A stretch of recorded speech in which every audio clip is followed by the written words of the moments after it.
ورمضان بركحمك وتنقول أنكت مصيبة أحكوا هلا الهلال ليعلن أننا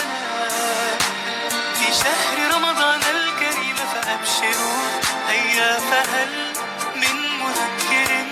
أيا عباد الله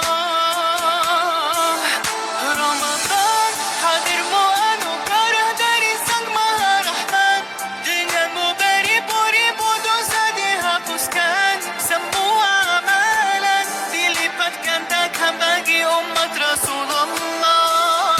رمضان أفضل ما مر على دنيانا من أيام وبه نزل القرآن على خير الأنام رمضان به البشرى ومع العسر يسرا وهذا ظننا بالله رمضان خير ما تؤتي السنة ألا بذكر الله نحيا فكبروا وإذا اشتد البلاء وللقلوب شفاء وهذا وعد الله إلى المدى تنبغي hariku yang terasa sunyi Ramadan berkahmu ku tunggu angkat musibahku